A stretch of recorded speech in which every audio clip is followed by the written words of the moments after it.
Today we're reading The Secret of the Old Clock by Carolyn Keene, 1930s edition, which means in the United States, where I am, it should be public domain.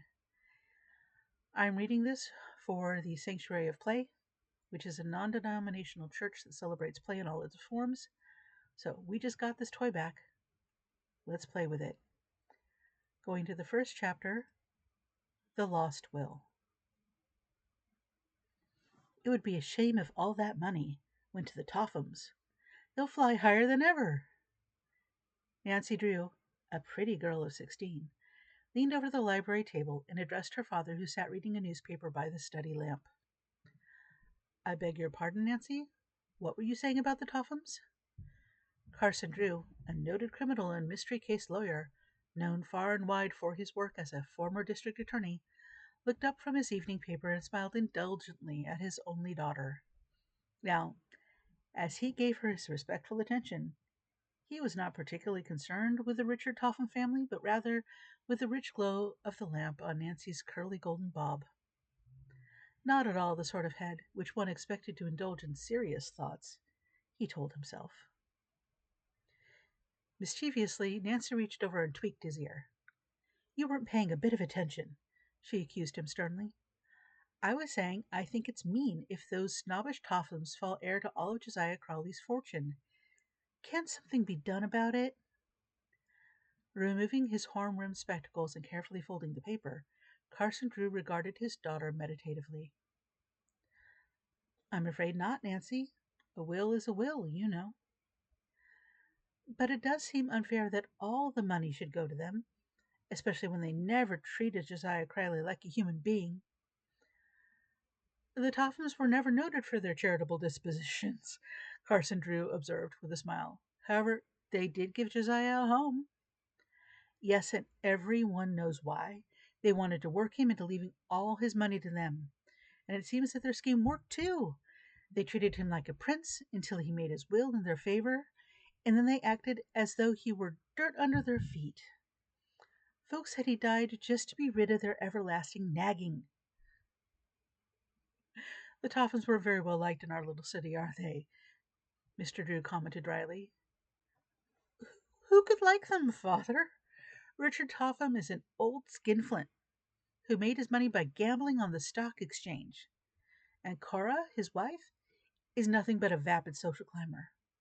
The two girls, Isabel and Ada, are even worse. I went to school with them, and I never saw such stuck-up creatures in all my life. If they fall heir to any more money, this town won't be big enough to hold them. In her estimate of the Topham family, Nancy Drew did not exaggerate. Nearly everyone in River Heights shared the same opinion that the Tophams were snobbish and arrogant, and the treatment they accorded old Josiah Crowley had aroused a great deal of unfavorable comment. Nancy had never known Josiah well, but had often seen him on the street and secretly had regarded him as a rather nice but extremely queer sort of individual. His wife had died during the influenza epidemic, following the World War, and since that time Crowley had made his home with various relatives. Although well-to-do, he preferred to visit around. At first the Tophams had evidenced no interest in the old man, and he had been forced to live with kindly relatives who were scarcely able to have him with him. Crowley appreciated the sacrifice, and openly declared that he intended to make his will in their favor. Then, 3 years before his death, the Topham family experienced a sudden change of heart. They begged Josiah Crowley to make his home with them, and at last he consented. Presently, rumor had it that the Tophams had induced him to make his will in their favor. But as time went on and Mr. Crowley, though failing in health, maintained as firm a grip on life as ever, the Tophams treated him unkindly. Although he continued to live with them, it was whispered about that frequently he slipped away to visit his old friends, and that he intended to change his will again, cutting off the Tophams entirely. Then one day Josiah Crowley took to his bed and did not get up. Just before his death, he attempted to communicate something to the doctor who attended him, but his words were unintelligible. After the funeral, Only one will came to light, and, to the surprise of everyone, it gave the entire fortune to the Tophams. Father, what do you suppose it was that Mr. Crowley tried to tell the doctor just before he died? Nancy demanded after a moment's thought. Do you imagine he was trying to disclose something about his will? Very likely, Nancy. Probably he intended to leave his money to more deserving relatives. But fate cheated him of the opportunity. But isn't it possible that he did make such a will, and that he was trying to tell what he had done with it? Yes, that's a possibility, of course. Josiah Crowley was rather queer in many ways. Perhaps he hid the will somewhere, Nancy suggested thoughtfully. If he did, I'm afraid it'll never come to light. The Tophams will see to that. What do you mean, Father? The estate is a considerable one, I understand, Nancy, and the Tophams don't intend that anyone shall get a cent of it. It's my private opinion that they'll take care that a second will is never found. Do you mean that if they discover the will, they would destroy it? Well, I'm not making any accusations, Nancy, but I do know that Richard Topham is shrewd, and he isn't noted for his honesty.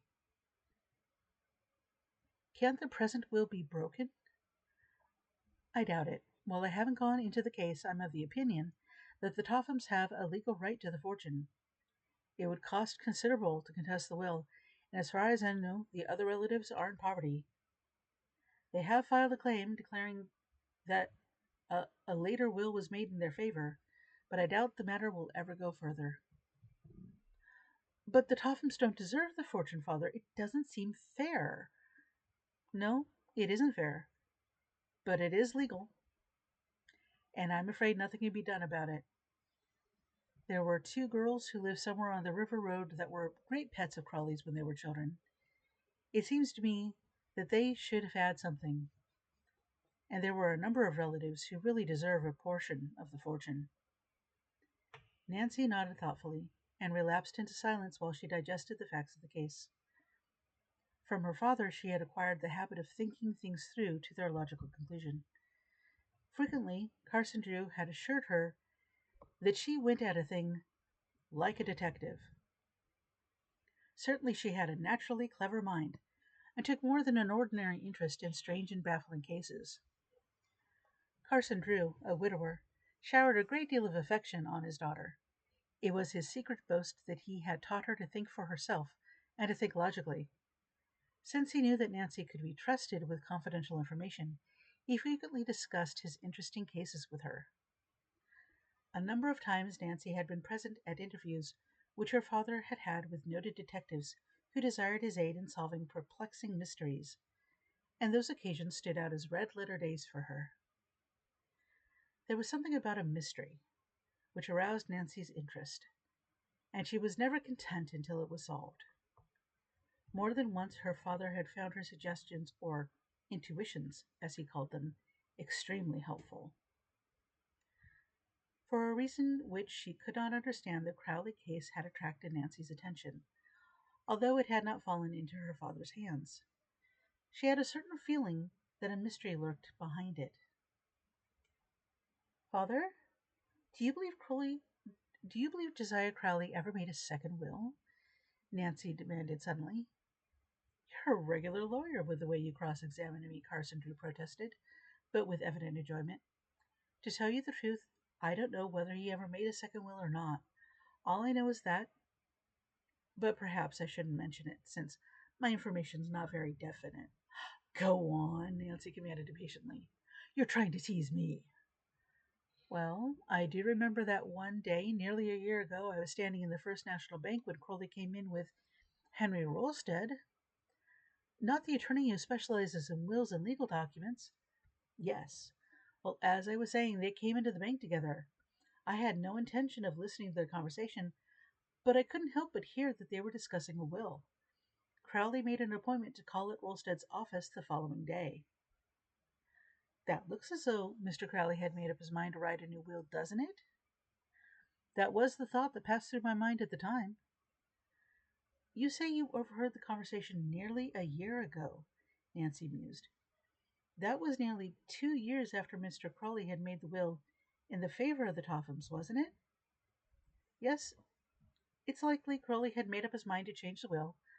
I suspect he intended to cut the Tophams out, but whether or not he did, I have no way of knowing. Mr. Rolsted's an old friend of the family of yours, isn't he? He is, an old friend and an old college roommate. Then why don't you ask him if he ever drew up a will for Mr. Crowley? That's a rather delicate question to ask, young lady. He may tell me it's none of my business. You know he won't. You're such a noted attorney that any other lawyers feel flattered when you take an interest in their cases. Will you do it, please? I can't promise to blunder into his office and demand information. Why this sudden interest in the case, Nancy? Oh, I don't know. A mystery is always interest. A mystery always interests me, I guess, and it does seem to me that someone ought to help those poor relatives.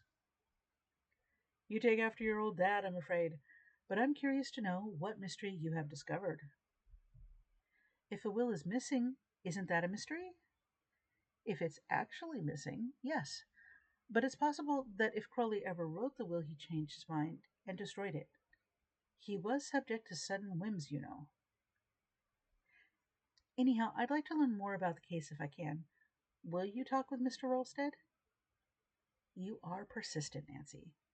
And Mr. Drew smiled.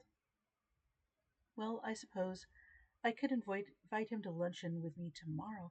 Oh, please do, Nancy interrupted eagerly. That would be a splendid opportunity to find out everything he knows about the will. All right, I'll try to do it. But I warn you not to expect startling news. Carson Drew glanced at his watch. Why, it's nearly midnight, Nancy. We've been discussing this case for over an hour. Better run off to bed now and forget the Tophams. All right, Nancy agreed somewhat reluctantly. Don't forget your promise tomorrow at luncheon. Long after his daughter had retired, Carson Drew sat by the fire. At last he, too, arose. It wouldn't surprise me if Nancy had stumbled upon a real mystery, he told himself, as he snapped out the electric light and turned towards the stairway. Perhaps I shouldn't encourage her to dig into it, but after all, it's in a good cause.